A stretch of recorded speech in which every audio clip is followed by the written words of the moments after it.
DePaul and Northwestern both getting a win in their first match of the season, looking to improve to 2-0 here in Evanston.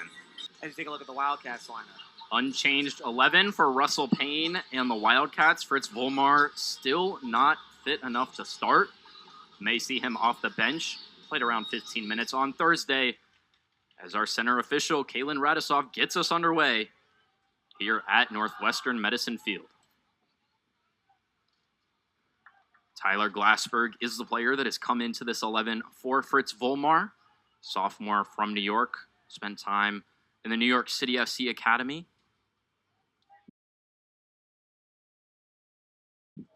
Only 2 starts in his collegiate career, Thursday against Green Bay, and the Big Ten quarterfinal last year against Michigan. Noah, we were on the call for that one. Absolutely.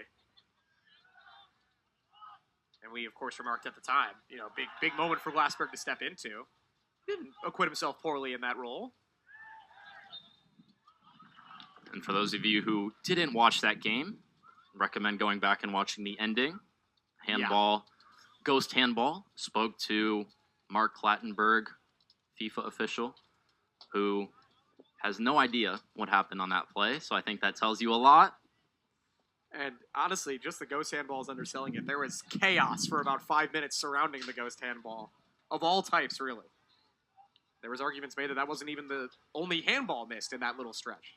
Paul Sun looking over the top. This is Tyler Glassberg joining in the attack. Ball was still in play for quite a while. Ends up just going past the byline. Well, Glassberg looks in good form right there. Lovely run to get onto it. Would love to see him take a touch there. Settle things a little bit, but gotta love the energy down the left side to start things off. Just got to look at Brandon Claggett for Northwestern wearing the number 2, his brother Jordan, on this DePaul team. Did not play in the match between these two sides last year. One that ended 1-1. Colin Mackey, yet to feature for the Blue Demons this season, an absolute screamer for his only collegiate goal. Bryant Mayer scoring a header late in the match to equalize and salvage a point for the Wildcats, keep their then unbeaten streak alive. And it was a result that at the time the Wildcats wanted to have back. They did well to salvage the point, like you said, but a win there, in hindsight, could have done a lot to potentially change the course of the end of season for Northwestern. It's a giveaway from Tyson Amu-Mensah. Now the Wildcats striding forward with Claggett. In for Akinjide Awujo. Transfer from Villanova, can't get a shot off. That one's booted away by Ryan Thomas. Here's Nigel Prince. Gajadhar. Little shove from Amu-Mensah. No foul.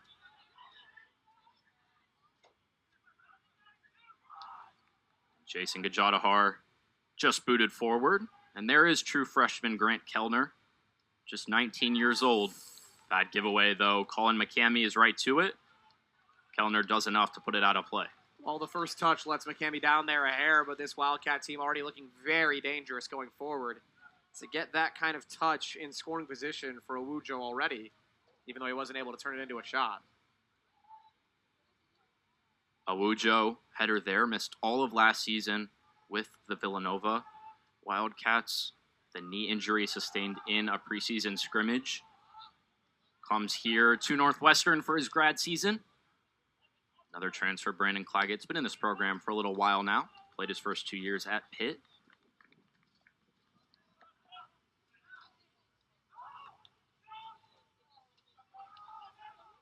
Ethan Gordon, one of the 2 captains for this team, alongside Callum Watts in the midfield.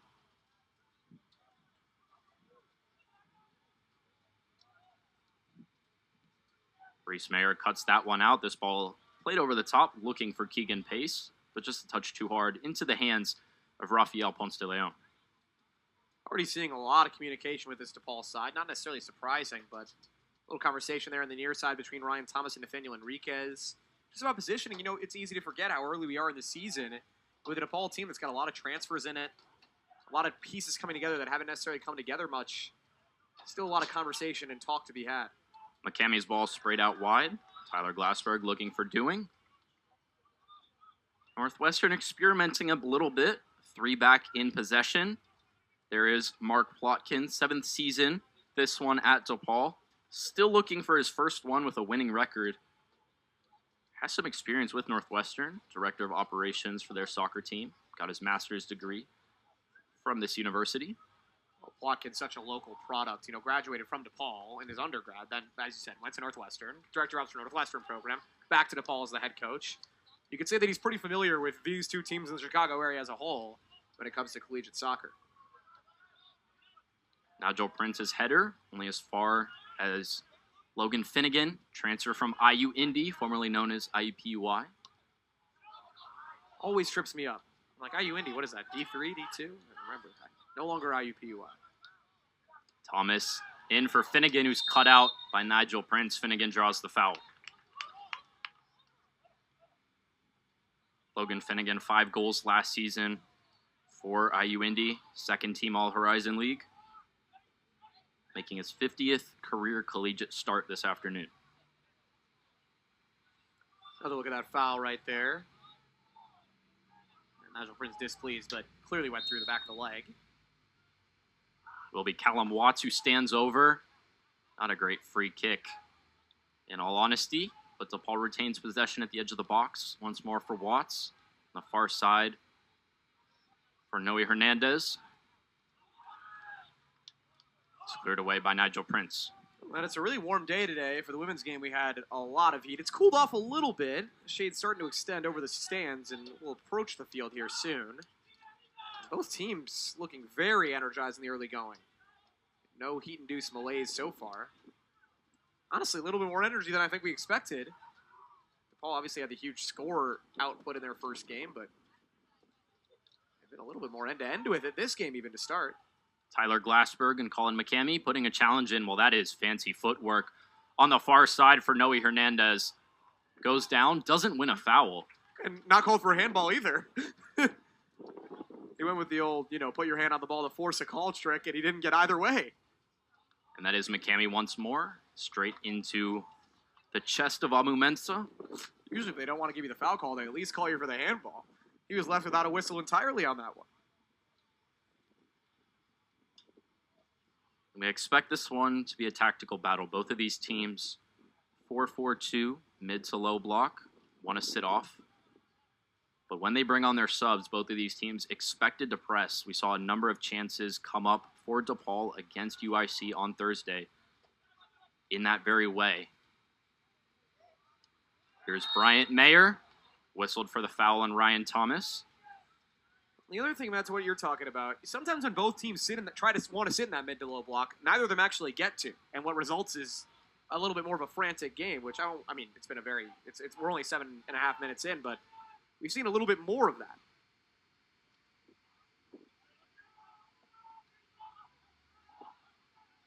Ryan Thomas, as we said, one of those players that transferred from Eastern Florida State College alongside Grant Wyatt. Bryant Mayer misplays that one. This one will roll back for a corner. And it's DePaul with their first corner of the match. Not the best move defensively from Bryant Mayer. Yeah, just miscalculated it a little bit there. Mistimed his jump. Creating an early chance for DePaul. It might be one of those games that comes down to who makes the mistakes, right? Who makes the little mistakes, and that's an early one for Bryant Mayer. And we will see DePaul heavily attack this corner kick. It's the right boot of Callum Watts set to take. Whips this one into the near post. It's Reese Mayer who gets the first touch. Cleaning up after his little brother. Maybe not the first time Reese has had to do that. Second season at Northwestern after transferring from Notre Dame, where he reached Final Four of the NCAA tournament in 2021. Ethan Gordon, taken down by Akinjide Awujo. Well, Awujo arguing that he was pushed into that challenge by Tyson Amu Mensah. He's got something to that argument, but there's a lot of contact there on the back end.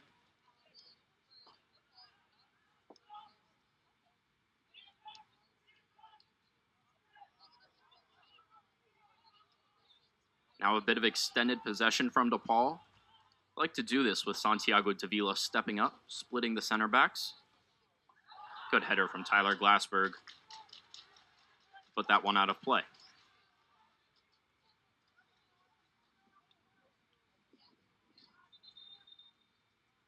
We've got a pretty aesthetically pleasing jersey matchup, not just with the teams, I would say, Matt, but with the goalkeepers as well. The light blue for Ponce de Leon. Here's a ball over the top for Keegan Pace. Ponce de Leon all the way off his line. Somehow that one's kept in. It's Nigel Prince on the goal mouth. Cleared as far as Enriquez. Now Finnegan onto his right foot. Bryant Mayer just puts a foot in. Shove in the back. Dewing earns the foul. But Northwestern has to be aware of that threat in behind for DePaul. Oh, that got really dangerous really quickly. I think a bit of a stroke of luck for DePaul to keep it in, as you mentioned, Matt, but Ponce de Leon can't commit, thinks it's going over the end line. Good cleanup work on the back end for the Cats. I have no idea how Keegan Pace kept that one in. Well, it's a problem for Ponce de Leon as well. He's calling for a goal kick. You have to understand, as a goalkeeper, when you're out of your box, you got to let your defenders call for the goal kick. You got to get back in there. Was not made to pay this time. Prince breaks two lines, but Dewing's layoff for Claggett. Straightly given away, as is Amu Mensah's pass. Now McCamey. Mayer.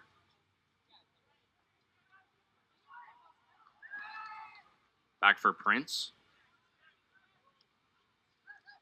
Jason Gajadhar, poor first touch, but wins it back. Gajadhar just swallowed up by the tandem of Enriquez and Amu Mensah. Now Callum Watts. Sun. Northwestern content to slow things down.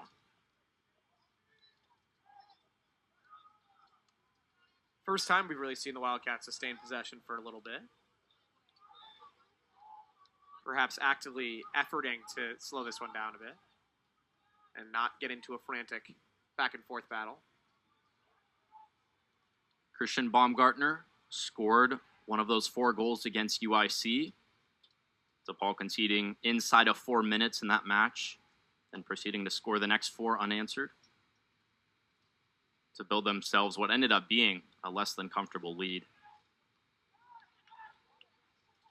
Nigel Prince's header into the midfield is won by McCamey. Now the Wildcats have options. Paul Sun on his left foot for Claggett. Well, that one clanked off the post. Brandon Claggett could not have gotten closer without putting that ball in the back of the net.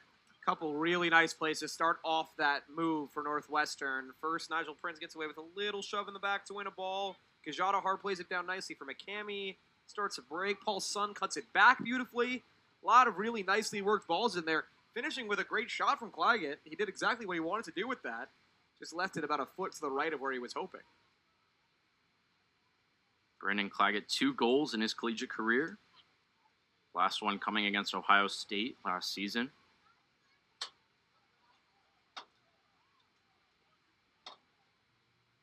Santiago Davila, goalkeeper for this Blue Demon side. Put into this position, the departure of Gandhi Cruz to Oregon State. Mark Plotkin, very impressed by Davila's dedication to this program. Spent 3 years behind Cruz without transferring. Learned from him day in, day out. Now has the starting spot. Kellner. Looking over the top. Pace's touch into Prince, but that one's booted straight up. And that one better cleared by Reese Mayer. Header from Paul Sun, foot race between Brandon Claggett and Nathaniel Enriquez. And Sun not happy with his header there. But as you spoke about with Davila, the play to the backup goalkeeper can be one of the toughest ones. It's not like you're a backup quarterback at a similar one-at-a-time position where you're going to get reps in blowouts. There's no guarantee you're ever going to get reps as a goalkeeper, especially for a team that plays a lot of close games like DePaul typically does. Here's Noe Hernandez, keeps that one in play on the far side. Whipped in and well headed away by Nigel Prince, who had to be aware of the danger on his backside.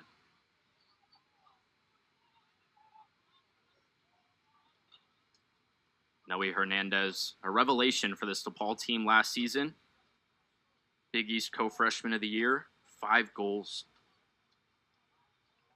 One of the many players on both sides we were talking about from the Chicago Fire system.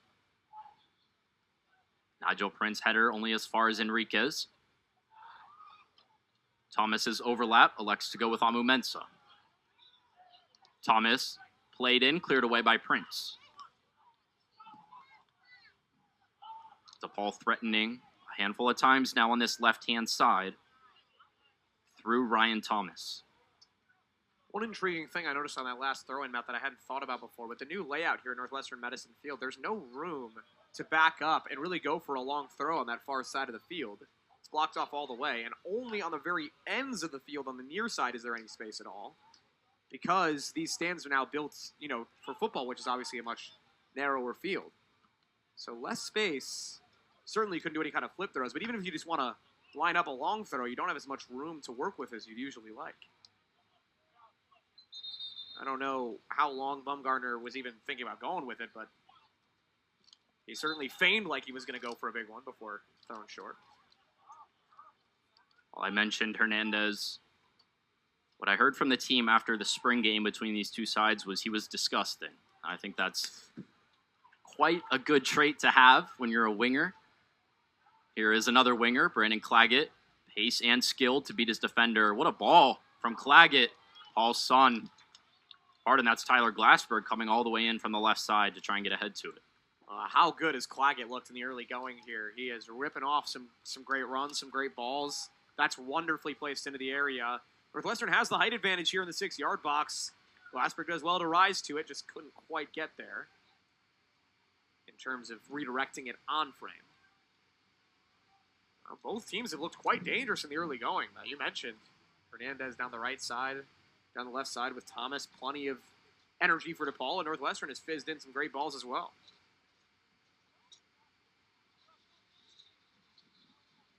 One shot on goal for either side. That comes for DePaul. Already more chances than Green Bay was able to get against Northwestern on Thursday. They managed no shots on frame, did not test Rafa Ponce de Leon. And not that it necessarily was the reasoning, but Green Bay just got so demoralized so early in the game on that goal from Sun created by the slip-up. Really put them down on that early. Thaddeus Dewing, graduate transfer from Air Force Academy.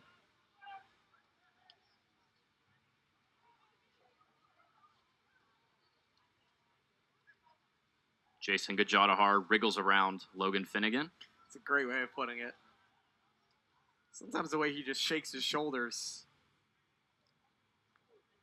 I mean, how about the vision there from Jason Gajadhar?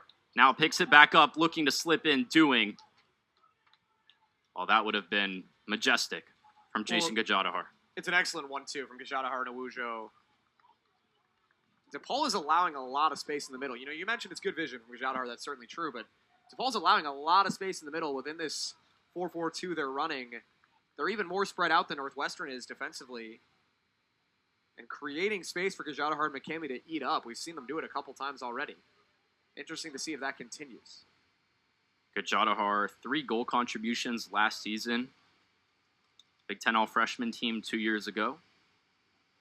Notably declined a pro contract with Toronto FC 2 to come play for Russell Payne in this Northwestern program.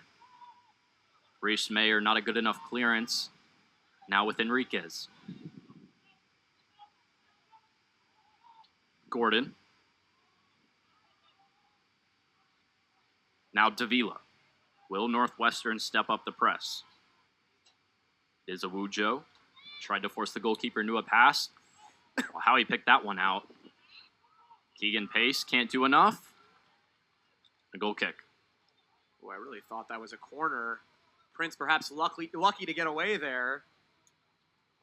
And again, Ponce de Leon just not looking sure coming off his line. He said that a couple times there. He stutter-stepped it for a second, wasn't sure what he wanted to do. And again, Northwestern avoids any damage, but Ponce de Leon still relatively young in terms of experience starting.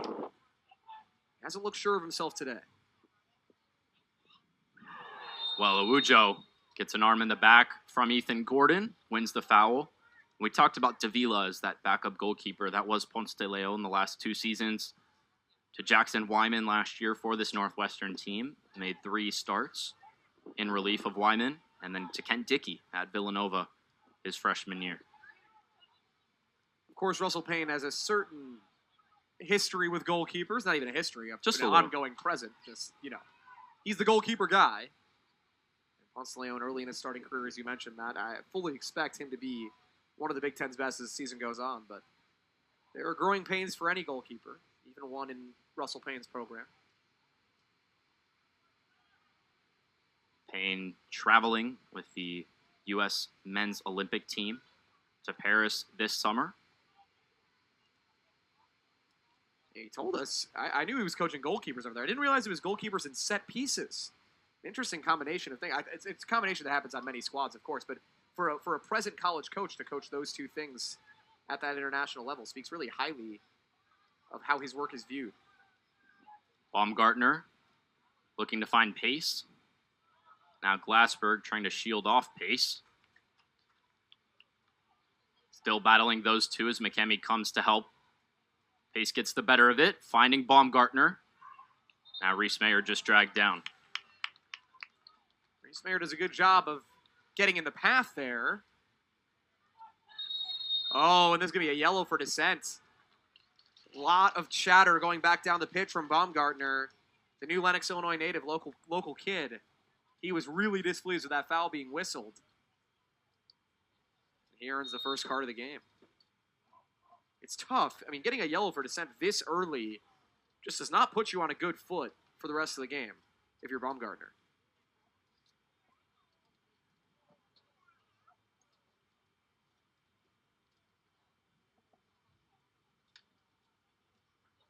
I thought it was... Looks like both Baumgartner and Hernandez talking to our official. Hernandez is the one who goes in the book. So maybe Baumgartner lucky to escape. I think he was maybe just being more demonstrative, which is why I locked on to him. Nice of you to give me the credit on that one, Matt, but I think I might have just missed it. New stadium here. Definitely helps hear the players speak. But that one we couldn't hear. Here's Claggett, touchdown. Brandon Claggett just pulled wide.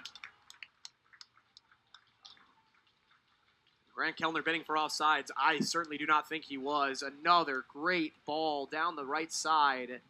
Excellent touch on from Awujo. Claggett, lots of space. Almost too much time to think about it as he ends up dragging it wide. But my goodness, his number 2 looked dangerous for Northwestern so far. Brandon Claggett responsible for 2 of Northwestern's 3 shots. And just halfway into this first half, will be time for our hydration break. If you're DePaul, this is the time you want to make noise within conference play. You feel like this is a season you got a lot of vets back, a lot of experience on the offensive and defensive sides of the ball. If you want to make noise into the postseason, this feels like the season to do it for a team that has really been on a slow upward climb through the past 5 or 6 years. Thaddeus Dewing looking for Awujo. This one is rifled over the bar by Dewing. Well, that's what Dewing brings. He's got a lot of power and capability in that right foot. He brought all of it into the ball right there. Just leaned back a smidge, sent it over. But again, Northwestern looking dangerous going forward. That time Paul Sun started the chance. And it's really been a win for this Northwestern midfield for the most part over DePaul. No substitutions yet. There was a rule change. You get 6 moments now in which to make changes, unlimited subs, but no re-entry in the second half, notably. I had a question for you about that, Matthew, that I'm not sure you know the answer to. Does the hydration break change the 6 moments at all? Or does it count as one of them? I don't think We've received no clarification as to whether the hydration break, whether halftime counts as a moment. Right. It shouldn't, but... Well, the interesting thing about the hydration break is Northwestern very rarely has them, especially in home games. Doesn't usually get this hot at this time of the year in Evanston. So, not used to it, dealing with it as much, especially at home. Awujo keeps possession, looking for Claggett. Throw in one by DePaul, and the Blue Demons will make the first change of this match. They've got 2 ready to come on. A late one. We'll see if they get that second one on in time. They better hope so, because that's 2 moments if it doesn't come on. On 4, Nathaniel Enriquez is Liam Mullins on the near side. Sophomore, played for Phoenix Rising, signed an academy contract with the USL Championship side. And in the back line, looks like a bit of rotation.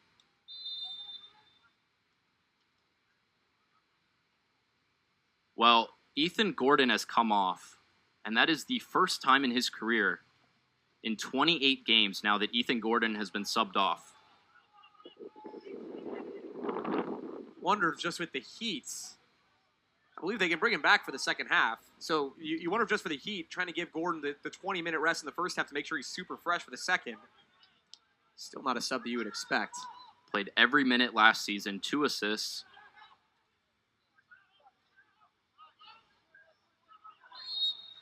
Liam Mullins, toe-to-toe with Paul Sun, wins the foul. A couple subs getting ready on Russell Payne's side of things. You wonder how much he'll put to use.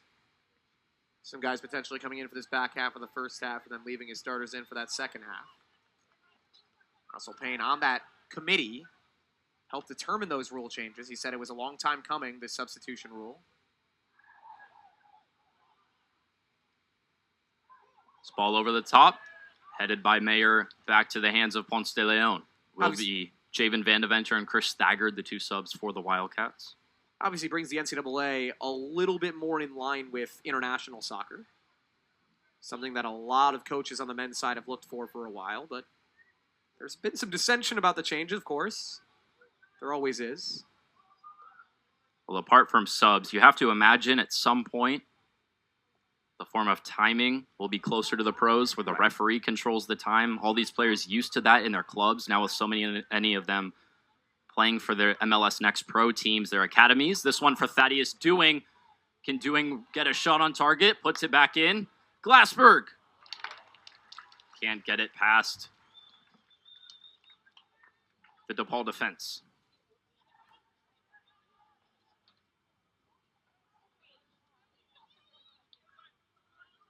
Bryant Mayer for his brother Reese.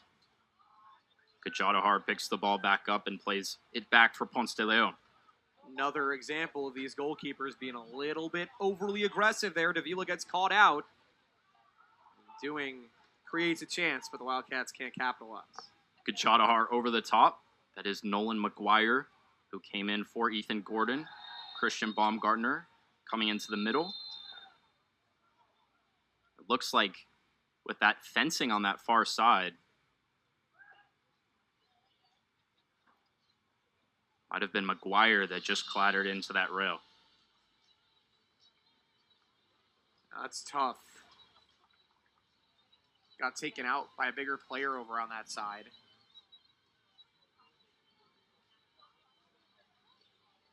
Yeah, he hit it at the end there. It's Tyler Glassberg and Nolan McGuire. That's when we're, Glassberg getting on top of him sort of drives him in there. Obviously no intent from Glassberg.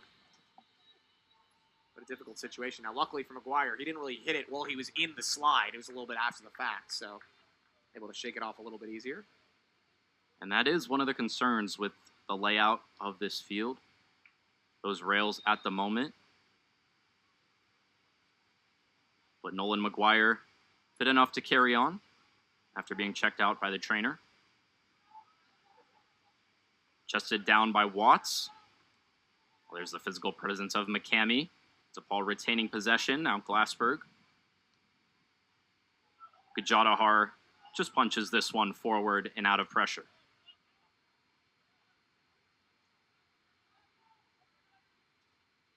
Northwestern still waiting to make those 2 changes. This ball running down the far touchline. Keegan Pace winning a throw-in for his team deep in the final third. Just outdid Reese Mayer right there. Really nice moment from Pace as DePaul tries to pay it off. Short throw-in now Watts. McCamey had a bit of time. Paul Sun can't bring it down. Yet to really see number 7 for Northwestern get into this match. Bryant Mayer thinking about playing Claggett down the line. Does Claggett have the speed on Ryan Thomas? Does not. And now Northwestern will get a chance to bring on Javen Vandeventer and Chris Thagard. Paul Sun, Akinjide Awujo, the two to make way. Well, it shows you the depth of this year's team, that both of these guys are coming off the bench right now, Vandeventer and Thagard. Thagard obviously started most of the time last year. Vandeventer, I believe, had his share of starts. And again, a guy who is as big of a contributor as him coming off the bench, and a lot of teams would move up to that starting role this year, but this team is just so deep, especially up front, that Vandeventer's still coming off the bench and still being a really good option there. And perhaps, see this tactic sometimes from coaches, want to motivate your player to try and fight for that starting spot. It may just be what he's doing with Chris Thagard and Javen Vandeventer. Of course, you bring in 2 grad transfers and Thaddeus Dewing, Akinjide Awujo. It's always going to be tough during that game time. But 3 goals between the pair of them up top at the moment for the Cats. Well, the thing with Thagard and Vandeventer, assuming they both stay around, they're juniors. They can use this year to even refine their games a little bit more. Either take on that role coming off the bench, or as you mentioned, Matt, earn their starting spot back. Bring that fire into next season. And there are 2 transfers, grad transfers, that have not found their way into the starting 11 for the Wildcats. Joe Suhetsky from Maryland got his name on the score sheet against Green Bay, and then Bryce LaBelle, center back from Louisville. Well, that's the thing, right, with Suhetsky, and then the other 2 grad transfers who are in the starting lineup is bringing in 3 talented players to an already relatively stacked attacking group. There's not enough playing time to go around, so somebody's going to get the short end of it, but a lot of players that are capable off the bench. Headed away by Baumgartner. Thagard dropping down for Vandeventer. Will stop play. Concern for a head injury possibly for Callum Watts. Looks to be okay. Another pair of changes from the Blue Demons. Notably, I see Jordan Claggett. Well, that ball doing really rose up. DePaul substitution into the game. Jordan Claggett and Chase Stiegel. Doing it created a lot of contact there that ended up in the referee halting things for a second. But yeah, DePaul making the most of these first 2 moments. Chase Stiegel, one of the quickest players on this DePaul team, created a number of problems for the UIC back line on Thursday. Perhaps should have had a goal. Had Oren Asher beat, couldn't put it away. Davila under pressure from Thagard. Comes to the near side for Kellner. Claggett back on the ball. It's Amu Mensah trying to show him outside. Claggett cuts back. Now Vandeventer. Played in for Dewing. Northwestern still threatening DePaul. Bryant Mayer plays it back for Prince. Northwestern will reset.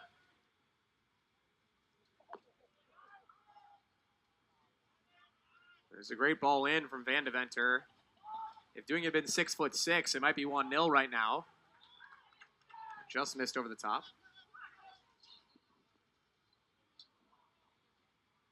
Well, Claggett left it for Thagard. DePaul thought he was offside. Here's Javen Vandeventer. Now McCamey trying to get it onto his left foot with the right. Santiago Davila save hands to it. First save made by the DePaul goalkeeper.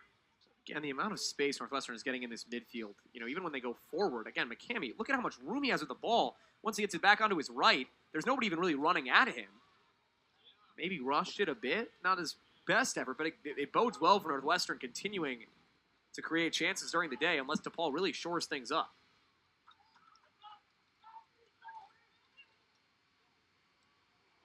Well, McCamey tried to flick it over his head. Advantage was played on, and then Brandon Claggett goes down. And this is one of those games, if you're Northwestern, right, you have at-large NCAA tournament hosts. Obviously, the way you want to get to the tournament is winning the Big Ten, but only one team gets to do that every year. And if you want to build an at-large case, it has to start with wins against teams like this. Difficult, but teams that you should be able to beat at home. Mayer over the top. Peter Reese. Not a good enough touch from Peter Reese. Northwestern assistant coach Ronnie Bwembwe can be heard from all the way over on this side of the pitch. His frustration with Reese's touch. Prince bomb forward. Reese second chance. Can't make amends. Plays it straight into Amu Mensah's feet.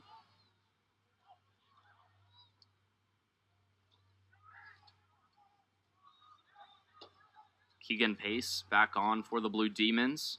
Does look like potentially a bit of a shape change for DePaul. 3 at the back for now. 3-4-1-2 it looks to be, with Noe Hernandez as the 10. Well, that is a dangerous cleat from Nigel Prince. He will go in the book. Keegan Pace might have leaned in. It's just one where Nigel has to know better, right? Regardless of whether contact is partially created by the offensive player, he has to know he's on his back there, and he can't go for the big boot clearance. Got to try to wall him off there and create some space. I mean, this is a difficult position to put yourself in, of course, but once you know, you have to know that he's on your right shoulder there, and when you go for the kick, his head's going to be potentially in harm's way. It's an easy yellow, and obviously we hope no injury, although looks like he's back to his feet cleanly as Pace. I don't think Prince caught him completely flush, luckily, but obviously a dangerous play had to be a yellow card. Nigel Prince, preseason player to watch in this Big Ten. First team All-Big Ten last season. Missed just 6 minutes the entire year. Has been a staple of this Wildcats back line now for the last almost 2 years. Callum Watts. Good shot at the near post. Callum Watts. Looked like he might have had a chance there, but Ponce de Leon probably had it covered. Yeah, he was a half step slow reacting was Ponce de Leon, but I do think he had it covered. But just look, he's a little bit late there to get to that dive. Watts thought he could slip it in, and he nearly did. It's a good chance from Callum Watts. Played for Southampton's academy in England. Transferred to this DePaul team from Charlotte. This is his second year as a Blue Demon. Glassberg looking for Reese.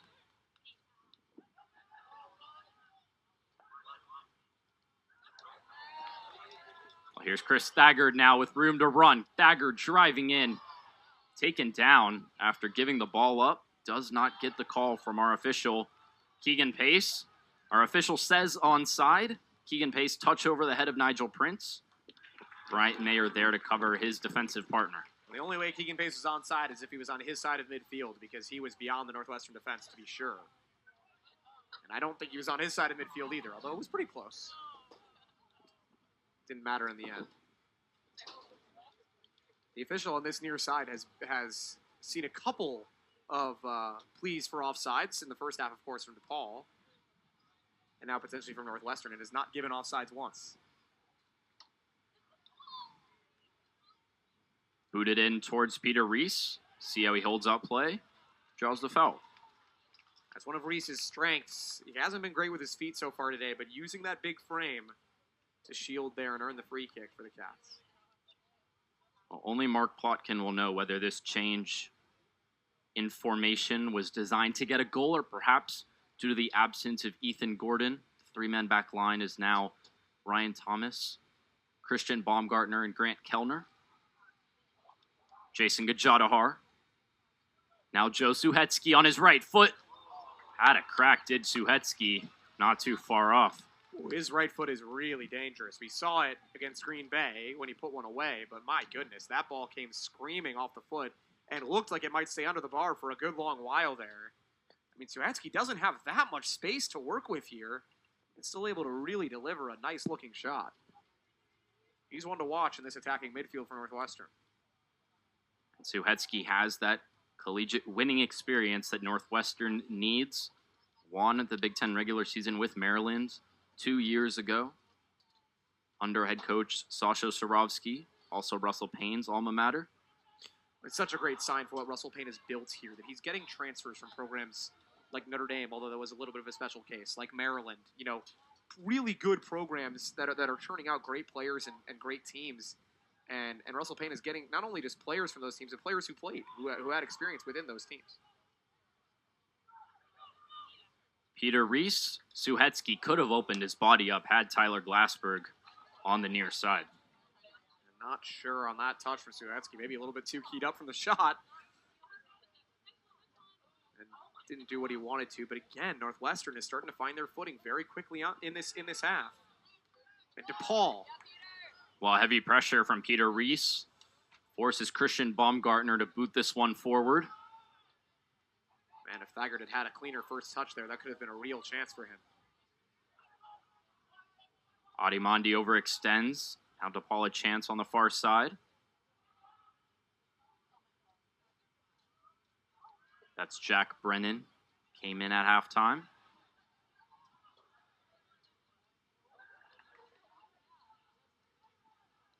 Oh, and Prince goes in once again. He is on a card. Has to be careful about that challenge. But I think he just got enough of the ball.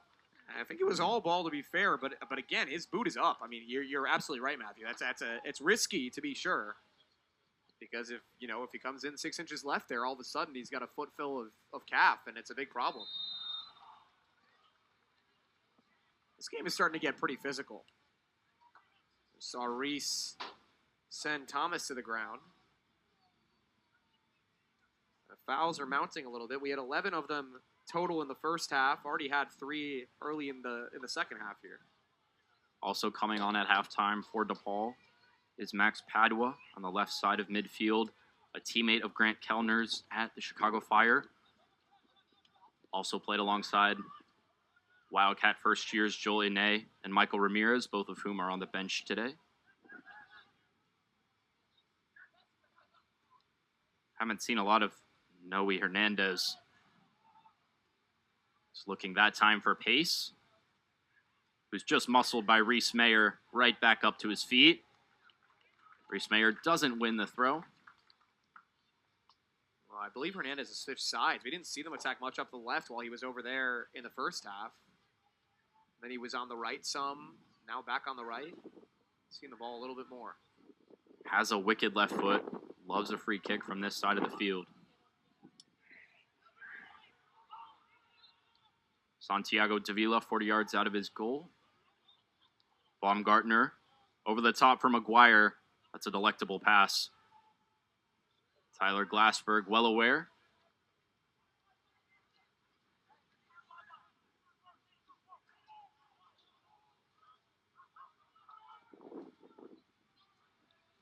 There is Noe Hernandez into the far post. Ponce de Leon saw it all the way. It's an excellent ball. Good reaction from Ponce de Leon. I think Pace saw it a little late off the foot. Didn't come towards it with any urgency, really. But that's why they want to get Hernandez the ball. He can work in some beautiful balls.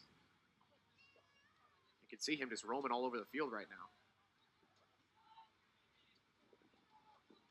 Hernandez, 7 appearances for the Puerto Rican senior national team. 14 minutes off the bench in June against Anguilla in a World Cup qualifier. With the extended field for the 2026 World Cup here in the United States, Puerto Rico hoping to earn one of those bids from CONCACAF. Adimondi forward for Reese, just a touch too heavy.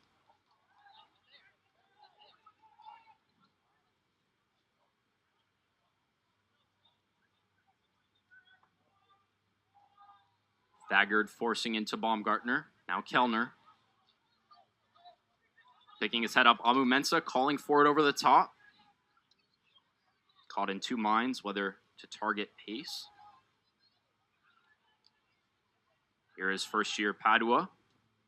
Keegan Pace. Now Jack Brennan. Far side, top of the box for Pace. Was a threatening move, but Adimondi drawing the foul. Relieves some of the pressure for Northwestern. And DePaul Some claps from the back line here for the Blue Demons because they sense how much more threatening this team is looking. And that three at the back is starting to pay off, Matthew. Just adding that extra body into the midfield has really helped them go forward, win some extra balls. You mentioned that 3-4-1-2 look. That triangle up top has looked pretty threatening so far, especially with Hernandez roaming all over the field as part of it. And the narrow back three has really helped them pick up the two strikers of Northwestern. At the moment, Peter Reese and Chris Staggard.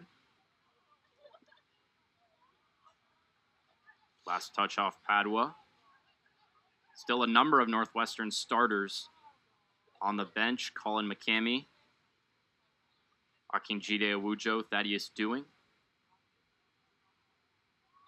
Unsure if we'll see Brandon Claggett after he went down with a potential injury.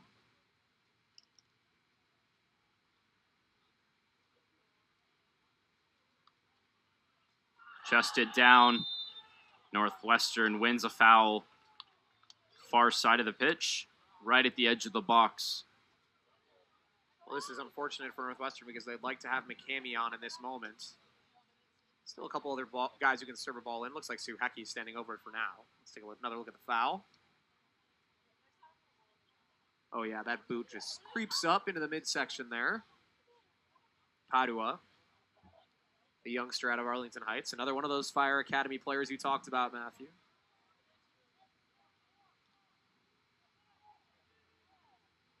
Mark Plotkin, DePaul's Media Day, talked about how important it is to have high-quality Division I programs here in Chicago. Zuhetsky low balls cleared away by Watts. Oh, about 6 inches away from a corner right there.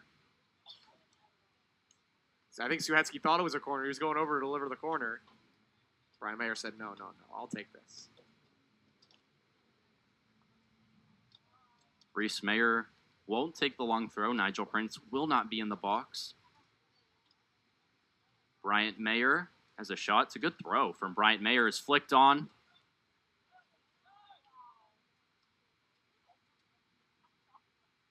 Well, dangerous here from Padua. And Bryant Mayer, the latest player to earn himself a yellow card. It's silly for Mayer there because he had already slowed him down, and then he goes to commit the tactical foul like he hasn't already taken him out of the play in some way, right? He shields him off with a shoulder initially, and then he goes back to grab him for some reason. I'm just not understanding. Look, he's already blocked him, and then he goes back to grab him again. I just don't really understand the thought process for Mayer. He must have gotten caught in the moment there, but listen to the book unnecessarily, I'd say. Fifth yellow card of this match, second for the Wildcats, along with Nigel Prince. When Northwestern has an opportunity here with Peter Reese, is streaking forward with Chris Staggard. Has Jason Gajadhar in support, slip through for Gajadhar. Oh, that's brilliant.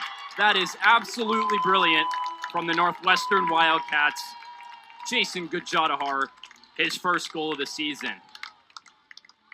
How about the play from Chris Staggard? Creating space. Would have been so easy to take this on his own right foot and decide to have a go. He had an angle at it, but he saw Gajadhar making a lovely overlapping run, slipped in the pass at the exact right moment, and Gajadhar pays it off at the finish. This is excellent, excellent soccer from Chris Staggard. Reese delivers it to him. Look at the timing from Staggard. Puts it right on the right foot of Gajadhar, and there's just no chance for Davila in the end to stop Gajadhar. I mean, that is beautiful team soccer for the Wildcats to go up 2-0. It's not the easiest of finishes for Jason Gajadhar as Nolan McGuire, right on his back, has to chip it over Santiago Davila. But his first goal in 11 months. Northwestern now building themselves a comfortable lead. And again, that Northwestern bench delivering results, right? It's Reese and Staggard who start the move. They get it done, and like you said, Gajadhar cool and collected under heavy pressure from both ends to deliver that finish. Just a lot of quality in this Northwestern side right now. A team that can go 17 deep with real pure quality like this is a national contender, and that's what this team looks like right now. Well, I'm not really sure what just happened. I think Rafa Ponce de Leon rolling around a little bit. Keegan Pace tried to win that ball. Might have won a ticket to Northwestern's theater program right there. Hey, it's a good program. It is. It's a great program. There's worse programs to be in. I think he's trying to sell that Pace got on him here, but I mean, you can see there's nothing in that. Mayer does well to step out of his line. Thagard somehow brings the ball back under control. Northwestern still threatening. Well, that's not a great pass from Chris Thagard. Good pressure from Vandeventer to force the throw. There's just so many combinations up front for Northwestern that can become electric. So many exciting players off the bench in the starting lineup that can just combine so well going forward. I honestly wouldn't be surprised if Thagard and Vandeventer play the rest of the game. They just look bursting with energy today despite the weather.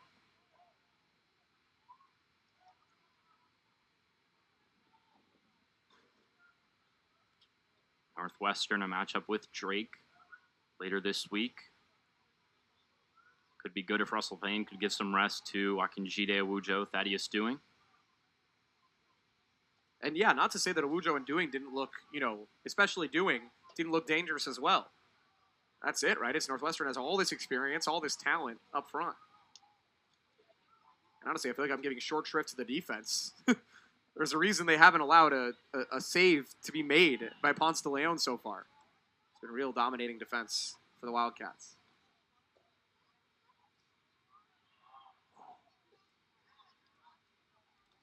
Chris Thagard in there for the Wildcats, as is Gajadhar. Under pressure from Callum Watts. Pleased for a handball. Jack Brennan can't keep it away from Suhetsky.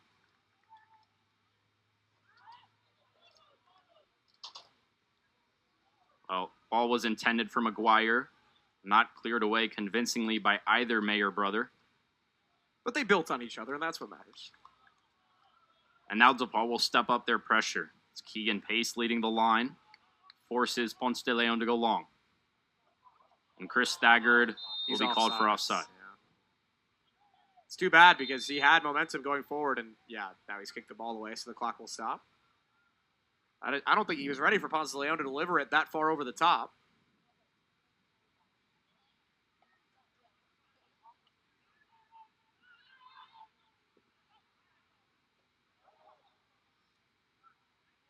DePaul still just the one shot on goal from the first half. But they've done better to get Noe Hernandez involved in the second half. That 1-2 not coming off with Jack Brennan. I was about to say, Noe Hernandez had that great run in the first 5 minutes, and then it felt like he didn't touch the ball for 10 minutes. It's been like that a couple times today for DePaul, mostly in the first half, like you mentioned, Matthew, where he just didn't get on the ball for forever. And he's too talented of a player to have that happen. Thomas. Padua. Forced to go back for Thomas, and it's Peter Reese who just nicks it away.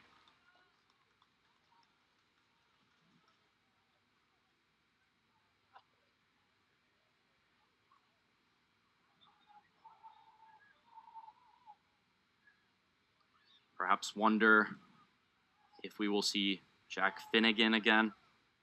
Logan Finnegan. Jack Finnegan playing for UIC. Logan Finnegan for this DePaul team, trying to create some pressure on Northwestern's back line. Had the goal against UIC, of course, Finnegan. He didn't do much when he was on in the first half, but didn't have many opportunities to be fair to him. And by many, I think I mean any. I believe he had 1 or 2 touches the whole time he was on.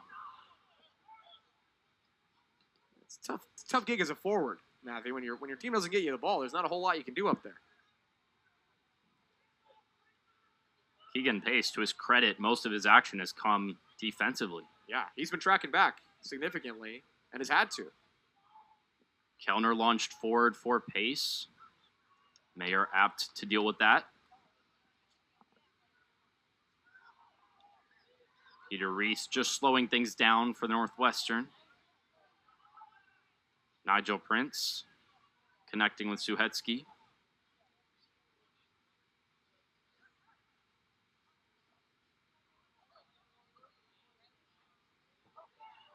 DePaul, a handful of players warming up on the bench for Northwestern. The subs that they did have getting loose, taking a break.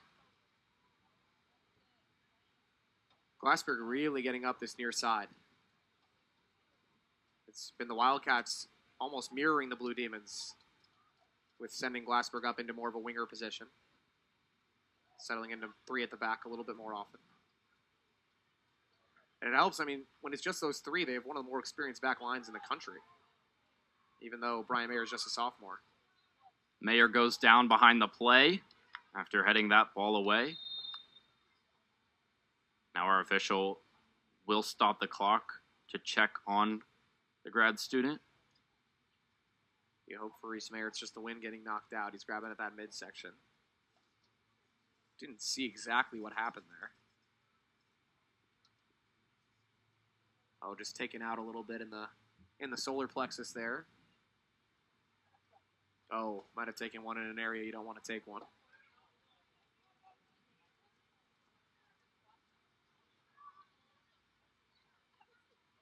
Mayer playing 82 minutes on Thursday against Green Bay, has not been pulled off in this match.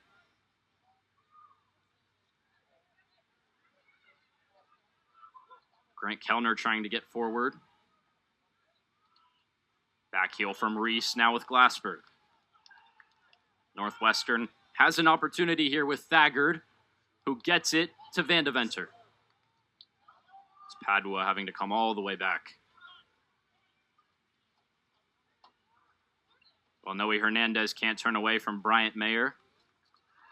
Another player who has to be careful on a yellow card. DePaul's back line is just so on the back foot right now. And Van Deventer wants that first touch back, but the amount of space he had after Thagard got him the ball was really remarkable given the position he was in. Well, this one's trouble for Reese Mayer. Under pressure from Keegan Pace. Helped out by Nigel Prince. That's a good challenge from Nigel Prince. And then Reese Mayer doing just enough to get his body in front of it. Now, Prince obviously accustomed to judging the risk of his challenges. You mentioned the preseason player to watch in the Big Ten.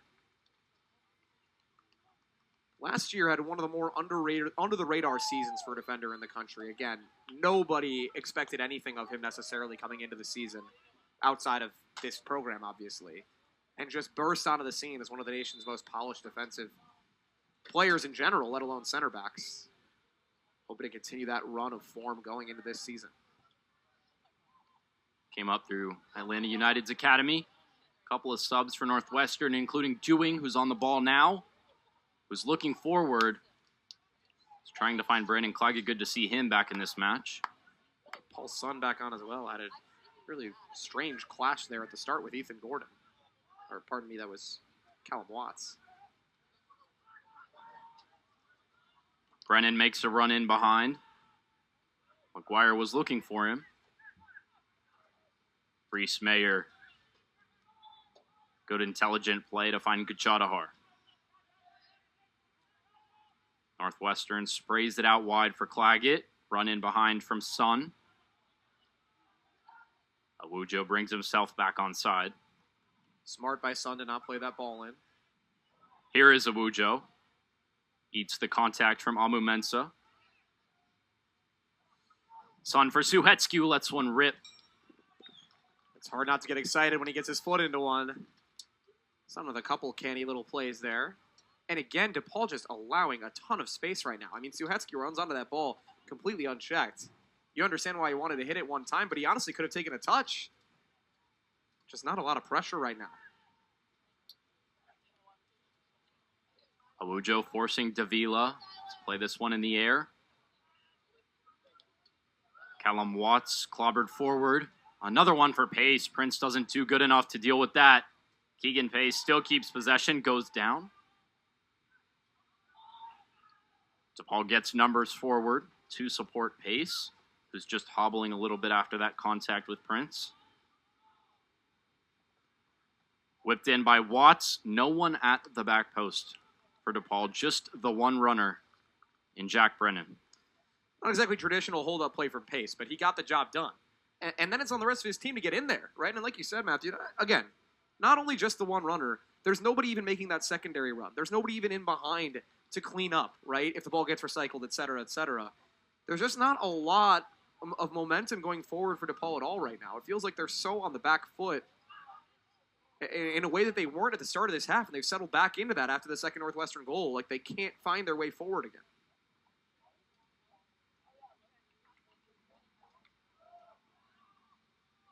Ponce de Leon, no one gets a touch to it. It's a Wujo.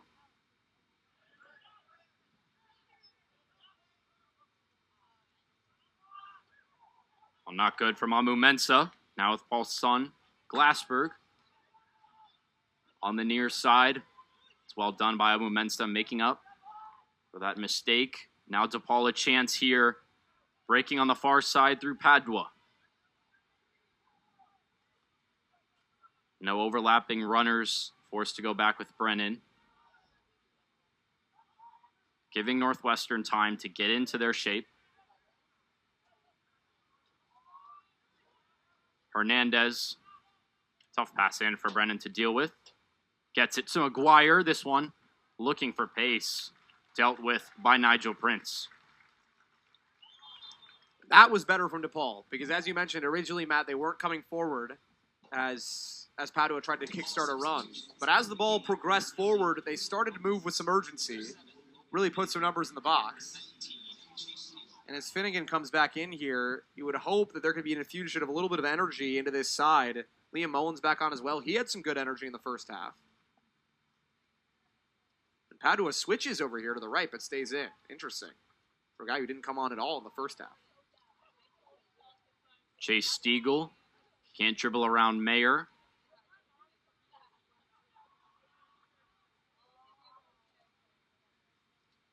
I think DePaul likes Padua and Hernandez on this same side here, but they got to get the ball over to them. Stuck on the left right now. And that one's given away to Northwestern in the midfield. Doing lays it off for Gajadhar. Looking to slip in a Wujo. Now it's DePaul back and forth between these two teams. Wasted opportunity from Padua.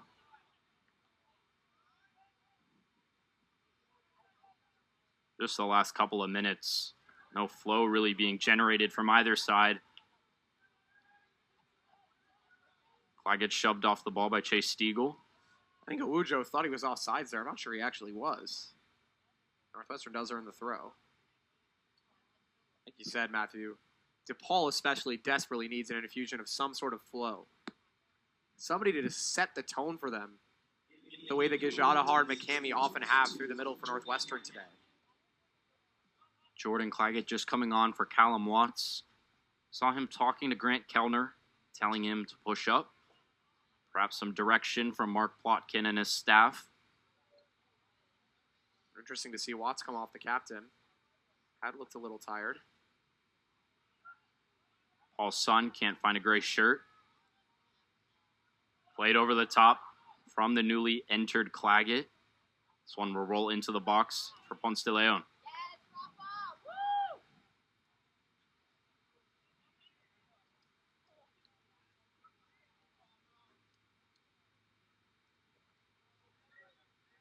Ponce de Leon's got to be excited to see some action again. It's been about 10 minutes since he got to do anything. He's making the most of it. Doing can't get a touch to it. There's a Wujo. Has Claggett in support if he wants to make a run. Here is Brandon Claggett with the roulette. Can't find that pass. That's not a good sign. Claggett's come up clutching at his shoulder. Now here's Noe Hernandez. Glassberg thought he kept the ball in play. Apparently not.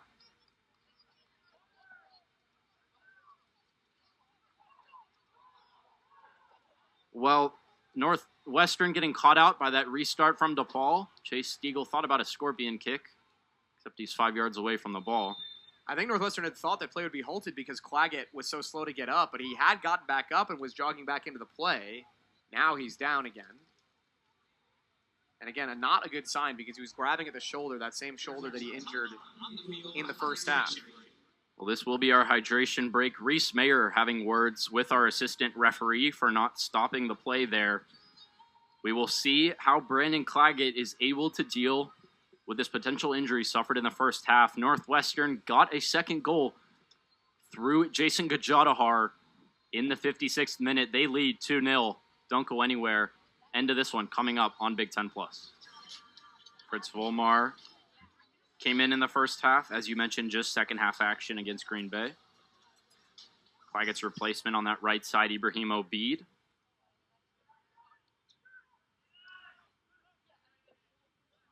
Another sign of Northwestern's depth. Obeid is the injury replacement.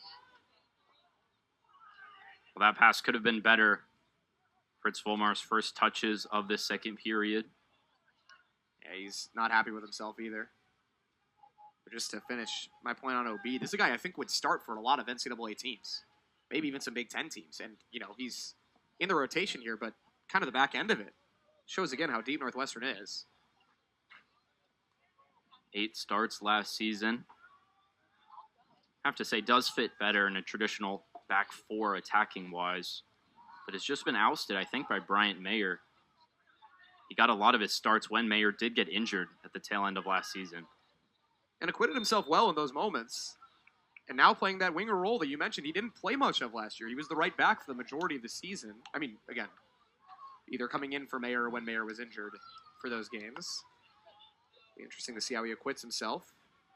Although Northwestern may be heading more to a back five in this moment, trying to defend it out.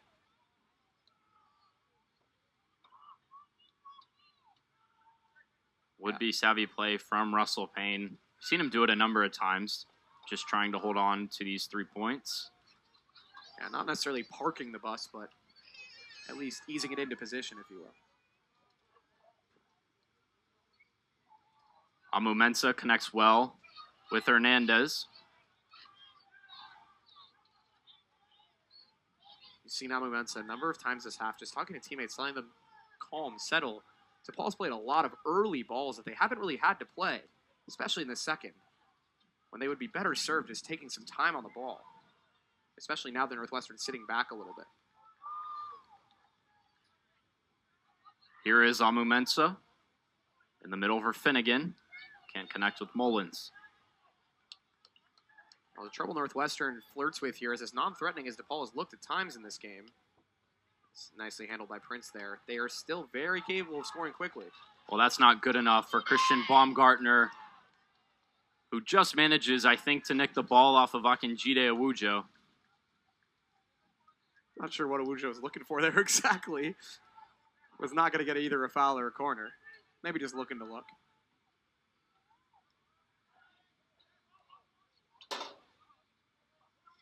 Pressure from Dewing forces Kellner back for Davila.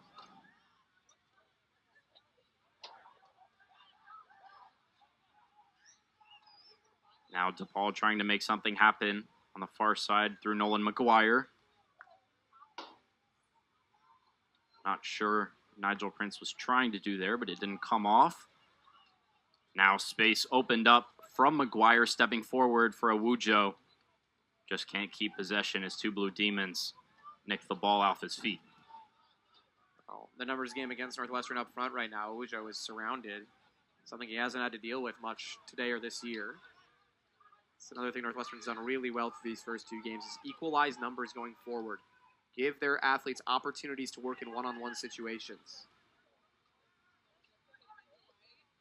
Finnegan for McGuire. Stiegel on the far side. Cuts into the box. This is dangerous. Rafael Ponce de Leon, who has not had to do much this afternoon, did get a hand to that. Yeah, he beat Obeid right there. Good job by Stiegel. Working onto the left foot. You can see a dangerous situation here, but scooping it up in the end is Ponce de Leon. And finally, DePaul getting some runners into the box. That was like a handball from Awujo that got let go. I think Mark Plotkin saw the same thing. Not too happy with the lack of a call. Suheki's played a lot of minutes in a row here in that holding mid role. First with Gajadhar and now with McCamey.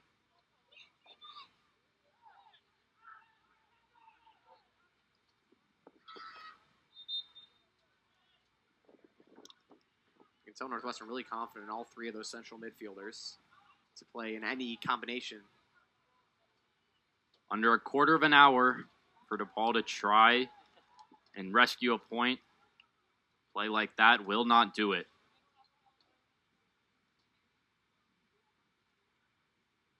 They look to be taking more and more risks now. Nolan McGuire pushing up on that left-hand side of defense.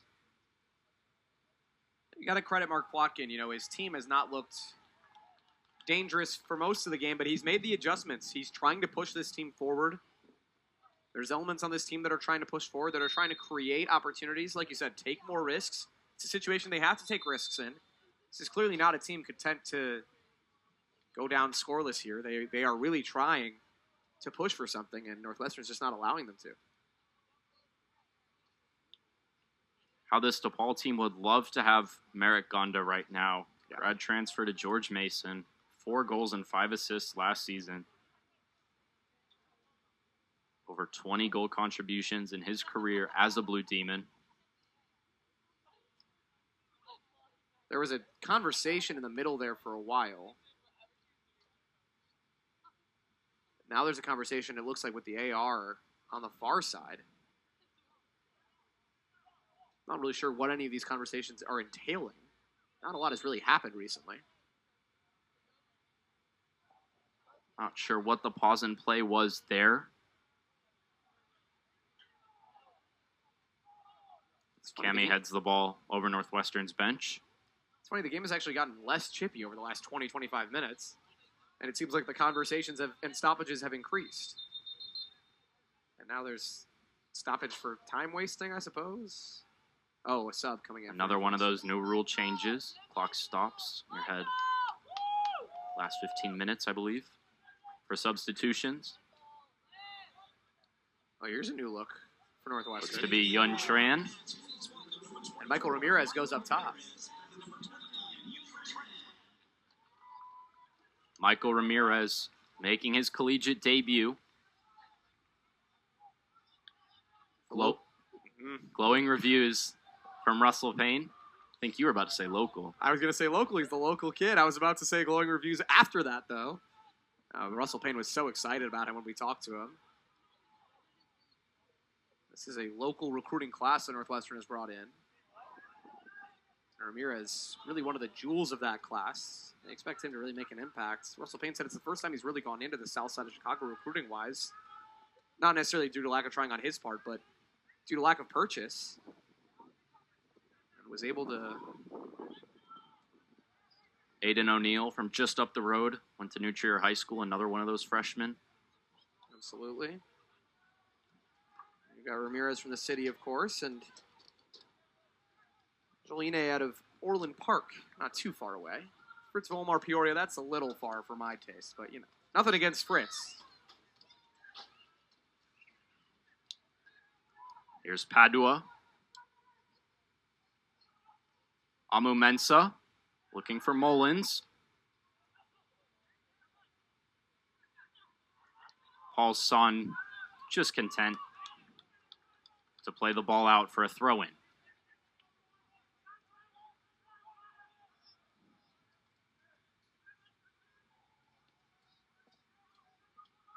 That's a nice ball.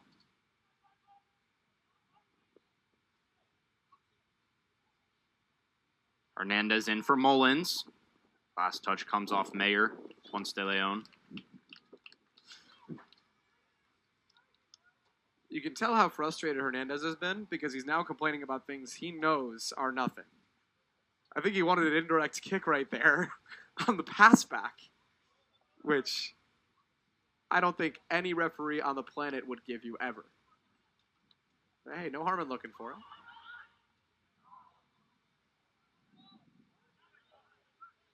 Last touch off Padua. One of 3 players, as I mentioned earlier, from the same Chicago Fire Academy class on the pitch right now with Michael Ramirez and Grant Kellner.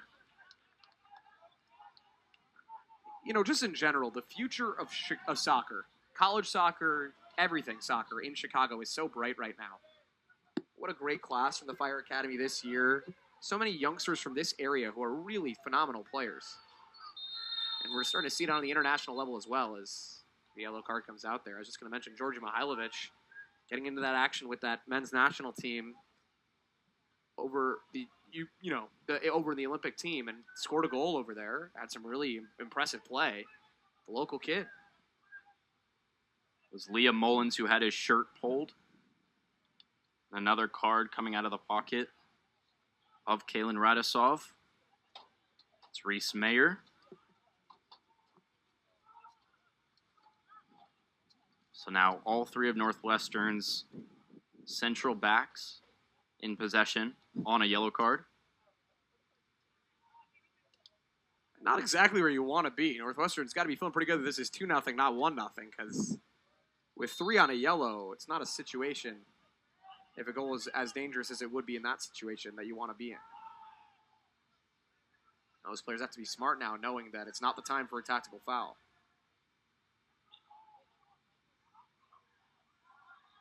DePaul very left side heavy at the moment in terms of their attacking movement. Russell Payne, I don't think has sat down for the last 5 minutes, just trying to direct his team through the end of this match. He's been up for a lot of the game. Got to hand it to Russell, the stamina on this kind of heat. They clearly do not want to test Reese Mayer out there on the other side. Happy to go against his younger brother. Oh, not with Fritz Volmar on this side either. Oh, true. Good point. Well, Noe Hernandez went down about 2 seconds after the contact. Still got the free kick. That was cynical from Hernandez, to be sure. You mentioned he likes those left-footed free kicks. An opportunity to whip one in here. This one perhaps too difficult of an angle to shoot, but you have to imagine it's crossed in. Touch from Mullins. I don't think it's too far off. I'm not sure 100% whether he's just trying to send it to the back post. Either way, it's a great ball. Had a lovely run to the back post from Grant Kellner there. And Mullins as well. Kellner's not far away here. I mean, look at how close he is to arriving at that back post. And nobody really marking him. Most dangerous moment from DePaul they've had all half. Still no saves from Rafa Ponce de Leon through 170 minutes this season. Starting to get those steps in, though, you know? Against Green Bay, it felt like he wasn't even really getting to move around. Now I feel like he's really getting his exercise. When you have to say, this is slowly becoming a place that visiting teams don't want to play in. Certainly. Certainly. The home record last year was really outstanding. A couple draws they like back, of course. But outside of that, it's a pretty solid home record. And this year, like you said, I mean, they've just looked really in control through 171 minutes now.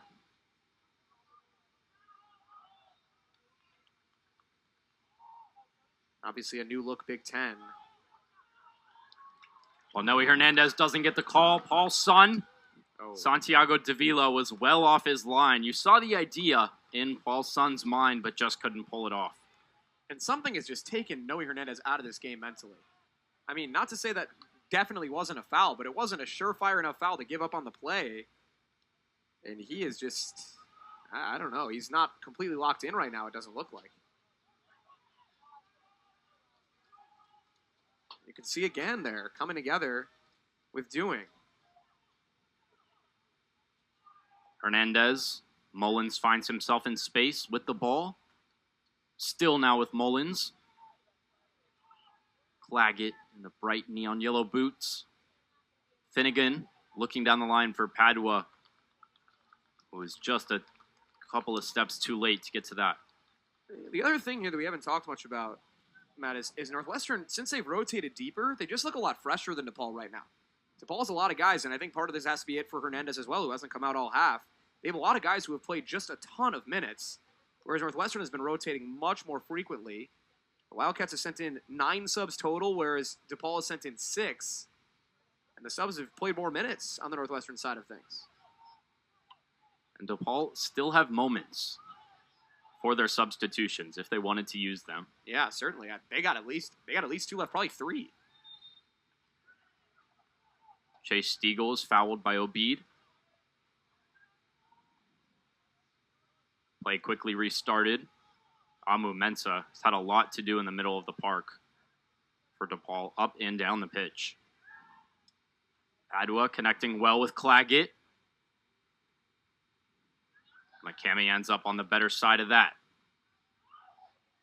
Paul's son Oh, that's nice from Paul Sun. Around 2. Amu Mensah's coming forward. Oh. Surely a yellow card from Tyson Amu Mensah, who is already on a yellow card. Yeah. And Tyson Amu Mensah. Yeah, he's got to be off. You can now. see it. You can see the recognition in his face. Just saw the hands go to the face as soon as he realized he was going in the book. I just think he forgot. I honestly think he forgot because he has to know that that kind of tactical foul at this stage of the game is going to draw a yellow, and he must have temporarily forgotten that he was already on one. Or maybe he thought that the referee wouldn't send him to the book again. It's tough for Amu Mensah, but he just has to know there, a foul that cynical. I mean, he's clearly not going anywhere near the ball, is always going to end up in a second yellow. And now it's going to be 11 on 10, and DePaul is really now going to have a hard time trying to play this one out. Mark Plotkin is not happy with that call. You have to feel for Tyson Amu Mensah, who has played every minute of this match. He has been tested by Northwestern central midfield. But Amu Mensah came into this match without earning a single yellow card in his collegiate career. Received 2 today, and he will miss DePaul's next match against St. Thomas in addition to the rest of this one. And you mentioned you have to feel for him because he really has played well, right? He was in some ways forced into both yellows. He's played a really good role. You mentioned he's had a lot to do offensively and defensively for the Blue Demons. Clearly been an important player. And just put himself in a corner there that he couldn't get out of. Well, Russell Payne might feel confident enough now that his team have done enough. He's brought on Luke Schreiner from FC Dallas, who earned his debut on Thursday. He's handing a collegiate debut to Aiden O'Neill. And then Bryce LaBelle as well has come into this match. Here at the far side, that's Michael Ramirez. Good bit of play from Michael Ramirez to generate a half chance. And looking for O'Neill right there. That Chicago area connection potentially sparking up right there. Wildcat fans will hope to see that one for some years to come. You have to love Payne's confidence. I mean, this game is far from over. And he's confident enough to bring these guys in who haven't seen significant college playing time to try to finish it out. This one over the top for Thaddeus Dewing, his bench telling him that he's in. He's up against Baumgartner. Step over, and the shot just comes off the boot too lightly of Dewing.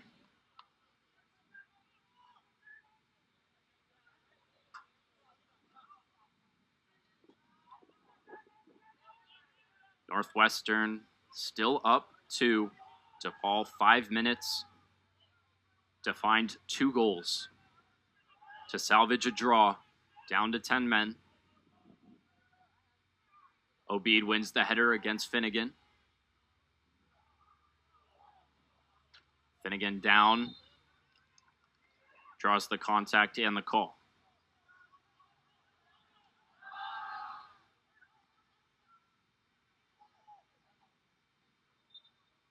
Northwestern's bench just all yelled ref in concert. I'm not really sure what for. Good to see Finnegan's shaking that off.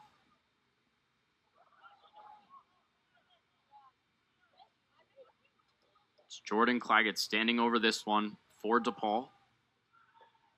Into the back post. Grant Kellner has found himself in some space. Finnegan lets one go. Oh! Well. This one may not be over. Logan Finnegan has put the ball in the back of the net in his 50th collegiate start, his second goal of the season. It's the shot in the arm that DePaul needed. Comes from the right boot of the IU Indy transfer, Logan Finnegan. Well, watch Volmar go down here. There's contact that opens things up as Volmar goes to the ground. All of a sudden, it's free. That frees up not only the header, but also Finnegan on the back end, and Ponce de Leon is going to want that back. It's a finish with some power from Finnegan. That's lovely, but for the goalkeeper for Northwestern, he has to feel that he could have done better with that. 4.5 minutes, exactly left for DePaul to find one more goal. And with the new rules, Russell Payne can't bring on he can't bring back a lot of the guys that he's taken off. The defense is in to stay, and they're going to have to defend it out for Northwestern. A test for some newcomers. Well, Russell Payne thought his team up a man, up 2 goals, had this game locked down. It's a chance for DePaul. Logan Finnegan takes advantage. Right now, only 3 starters in the game for Northwestern. In the field, I should say. Of course, good to have Nigel Prince out there. And McCamey. But other than them two and doing, that's it.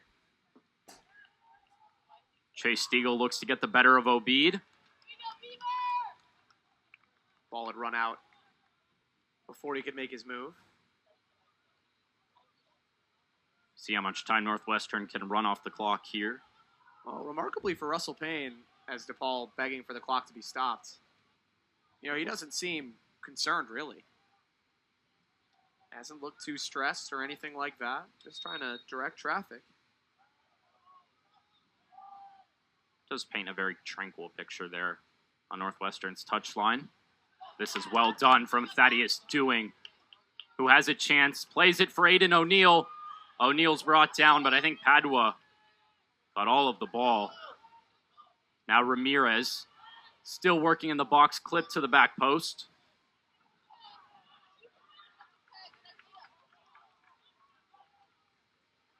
Well, the one good thing for Northwestern, they didn't commit a ton of numbers forward on that. They still retained the majority of their defensive shape. 2.5 minutes now for DePaul. Kellner's pass. Well, in that last chance, Ramirez would tell you he has to do better with that. Again, got it into his mind that he was going to shoot this ball when he had options back in front of the net. And what could have been a big chance for Northwestern comes to not much in the end.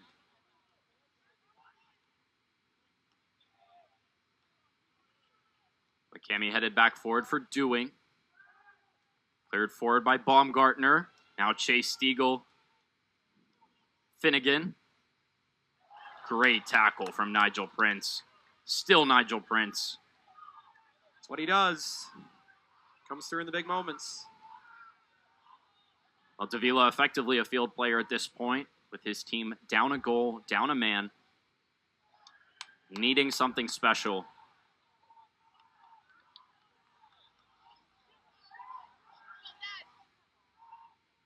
Davila looking for Finnegan, who was in an offside position.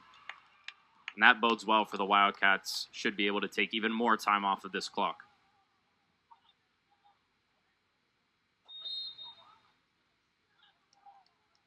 The shouts should start any second now for DePaul.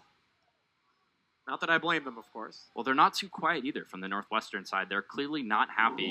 Russell Payne either, with how his team have closed out this match. Oh, certainly. Has not been clean enough. Something to work towards in the future. Padua chipped over O'Neal and touched around McCamey. That's nice. First real action for Yun Tran. That's a dangerous move because he knows there's already 3 players committed to that Padua is left behind him. If he misses on that attempt, it's going to be a big problem. Once more, Yun Tran. Now Michael Ramirez has Aiden O'Neal. What a moment this could be for Aiden O'Neal. It's too heavy. Into the hands of Davila. 15 seconds left for DePaul. This one has to go forward. Just picked up by Yun Tran. 10, 9, Aiden O'Neal for Thaddeus Dewing, who's offside. 5, 4, 3, 2. Well, it got a little nervy toward the end for the home Northwestern Wildcats. They went ahead 2. They went up a man. But no, a goal from Logan Finnegan had DePaul looking like they might have gotten something from this match. Yeah, absolutely. DePaul, saved a lot of their energy and chances for the end of the game. Had some opportunities. Finnegan made the most of his. But still in the end, for Northwestern, just the one shot on goal allowed. It's really an excellent defensive performance from the Wildcats. And even that shot on goal, it's a tough angle, difficult shot from Finnegan that Ponce de Leon maybe could have saved. It's a really, really strong defensive game for Northwestern. And again, they made the most of their own chances. Gajadhar with the excellent goal in the second half that ends up being the game winner in the end. They took a convincing 2-0 lead, had a bit of a scare, but in the end, Jason Gajadhar, Itzlo Adamandi managing to do enough for Northwestern to get all 3 points here in Evanston. For all of our crew at Big Ten Plus, for my co-commentator Noah Kaufman, I've been Matthew Plotchick. It ends at Northwestern Medicine Field. Northwestern 2, DePaul 1.